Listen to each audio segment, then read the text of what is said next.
Hey you guys, welcome. My name is Shaquana. I'm the trading educator at Steady Investments Club and SLFX Trading. And in today's video, I'm going to be talking about two currency pairs, EURUSD and USDJPY. So I'm going to let the intro roll, but before I do, go ahead and subscribe and go ahead and like the video and comment and share the video if you find it helpful by the end. So let's let the intro roll and I'll be right back.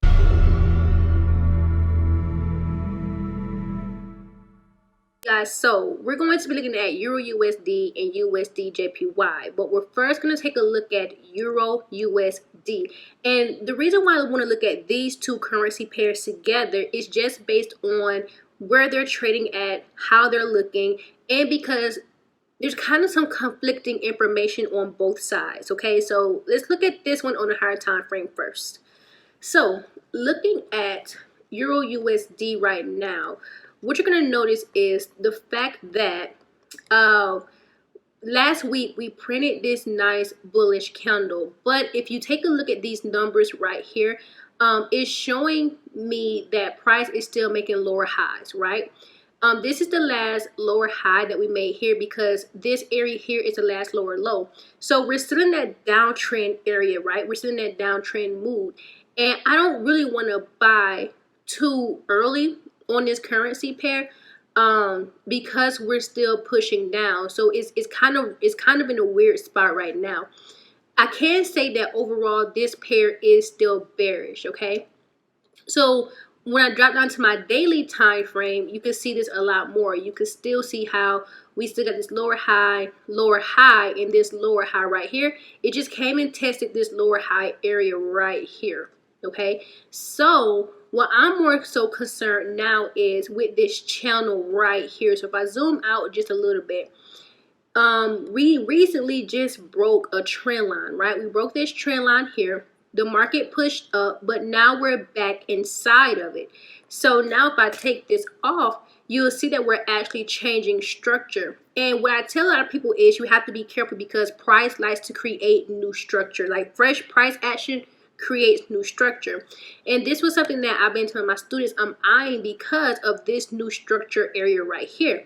We broke this trend line. We were in a downward channel. Price broke it, pushed back inside. Now the question becomes, well, since we didn't break that lower high, are we going to continue to the downward side? Is this just structure changing so we could get some more downward momentum? Or is price going to still push up, right? So now I'm going to put myself in a scenario where I'm covered in both areas. So here's what I mean. We have this upward channel, and this upward channel typically breaks out to the downside. So this is where I have my structural zone here, right?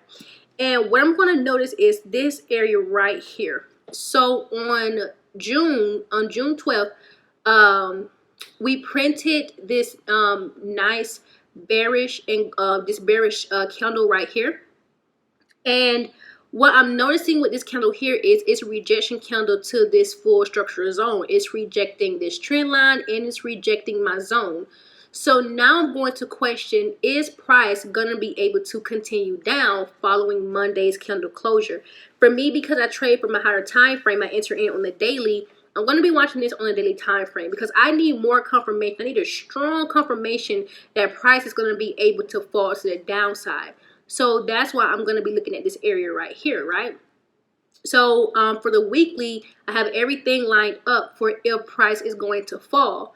The however part now is if price presents bullish momentum within this range here and continues to push up, then I will be taking a buy back up to the upside. So the reason I'm going to take a buy back up to the upside is because this is where my next structure area just comes into play. Right in this area here, you can see we have a lot of structure. It's not really what matters to the left. It's more so about what's going on right here in this area based on price action, okay? So this is how I'm looking at EURUSD. We could push back up into the 1.135s, or we're going to fall right back down into this area here around the 1.11200, 1.11300 areas, okay? So this is how I'm looking at this currency pair. Now, what I want you guys to notice is, even though this is conflicting analysis, to me personally, because the price can go either way, and because structure is changing, it doesn't mean that you have to stick to one side, right? I'm the kind of person who wants to be prepared for either direction because either thing can happen. For example, I did tell my students who get the midweek analysis that after this candle, price could push back up into this zone here. So if they listen and they took the trade and they make money off of the trade, right? Because this is a quick counter trend trade because we're sitting in a downtrend, so that's a counter trend trade because it's going against the trend, right? So sometimes your analysis can be this simple. Analysis doesn't have to be something that takes a whole 10 hours to prepare. As you guys can see, this is just really quick analysis on one currency pair because it's either you have a trade or you don't have a trade. For me, there's not even a reason to drop down in the lower time frames to even look at this because we just analyzed it from a higher time frame. So I get questions a lot about, should I enter in on the 4 hour? Should I enter in on the 1 hour? Well, it's already at market structure. You choose the time frame you want to enter in at. If you enter in on the daily like I do, enter on the daily. If you enter in on the 4 hour, the 1 hour, the 15-minute, as long as your analysis aligns, enter. As long as it's at structure, we have everything in our, going our direction. Set up your stop loss if you use it. Set up your take profit. Some people may take profits back down to this previous low. Some people may take it down to this previous low point here because what they'll say is this is support and resistance right here. That you have an area of support, that's fine. And some people may use Fibonacci. Like for me personally, I may use fibs on this currency pair, right? So it just depends on how you're taking analysis, how you're doing your analysis and what you're gonna use to enter, right? So for me, my step-by-step, I'll give to my students. With this being YouTube, I'll give you the generic information, right? But you can still trade off of the generic information, right? So you're set up for either way, wherever price is going to go. It's however you enter, okay? So this is Euro USD in a nutshell. There's no need to prolong analysis. So this is this currency pair is the one that's throwing me for a loop right now. I'm not gonna sit here and act like every single trade you're gonna have figured out because you're not, right? Let's go to this higher time frame. Let's go to the weekly time frame and let's talk about what I noticed right now. So we've been pushing down ever since April of 2019. We've been pushing down. And we got this nice candle right here. And then we push back up here into the previous area. Okay, sorry if you guys hear my daughter. And what I noticed with this one candle that just closed is that it's what I call a rejection candle because we're rejecting something, right? That's all I know. We're rejecting something over here. So now my question is, if this is a rejection candle, is price rejecting at structure? Is that something that we can use to actually trade this right now? So I can say yes. If I drop down to my daily time frame, what I want to know is if price is going to stick below this region, because let's look at what happened to the left previously. That leads me to another topic really quick. A lot of people ask me, what's your coin? When you look at structure, how far back do you look? Recent area. I have enough information to keep me going right now. So I really don't need to look all the way to the left. This would do. This will suffice. I don't need to look at anything else. Because if you notice, we're making lower highs, lower highs, lower highs. But now we have a higher high in this area right here, right? So that for sure I do know. Now, as you also can notice, we have 1, 2 hits right here. And there's a trend line going up. So this is a square that was based on the weekly time frame. And then this is just a previous area here, just structure. So now I'm asking myself, is price going to push down, break this area and push downward some more? Because this could be a false breakout, but I kind of want to go with the trend right now because we have a higher high, so maybe we can make a higher low. Or, is price going to keep going up or just go back down, right? So it's one of those things. And this is when, for me, I got enough information, but not a lot. So I'm going to go down to my lower time frame to trade this, okay? Or to analyze it a little bit more. Because here's a tip. If a higher time frame doesn't give you enough information, go down to a lower time frame, right? Because it's all about how you analyze the market. As you guys can see, we had 1, 2 hits. There was really no third touch to this trend line because you ever heard, the third touch is the strongest touch. That is true. But a lot of times you won't get that third touch, right?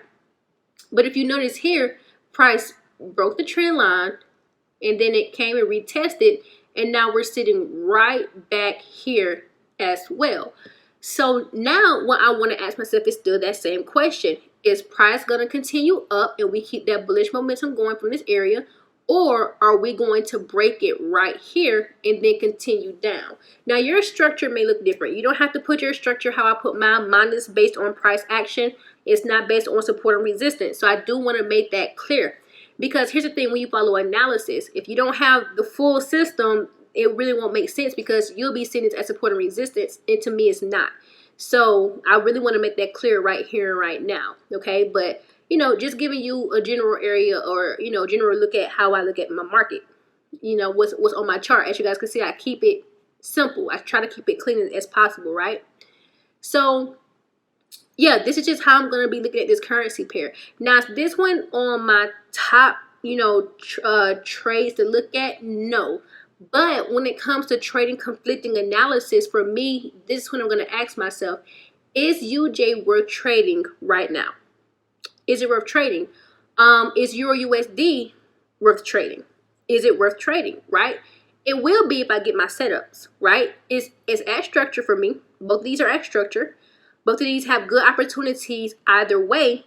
So that's when it's really good to sit on my hands and just wait to see what's going to happen, okay? That's going to be very important, which is why I'm doing the analysis over this pair too, over these two pairs. And the reason why I picked these two pairs is because I did a live earlier today on Instagram at SLFX_trading. And I got the most questions on EURUSD and USDJPY, which is why I wanted to do this analysis to show why it's conflicting information, but at the same time, how we can still have trade setups on both. So this is why I wanted to do this analysis on here. Entries and exits are something personal to every trader, you know, so we just kind of have to, you know, figure out how we want to do it and then just approach the market and then go from there, which is why you should always be back testing. You know, you should always be, you know, have your trade plan set up to where you can trade for you and your general purpose only too. Because everyone's not going to enter into these markets the same. That's one thing I do know. Everyone is going to be different. Even my analysis can be different to somebody else. Some people can say, hey, yeah, this is support and resistance. To them, it can be, right? So it just depends on how you have everything set up. But for the most part, you guys, this is how I am looking at USDJPY and EURUSD. This week, I am hosting trading workshops. So if you have not registered, you can click the link down below to register as well. And without further ado, you guys, I hope you guys have a really good trading week. I hope you guys have prepared. If you have any questions, comment down below and I'll answer them. Talk to you guys later.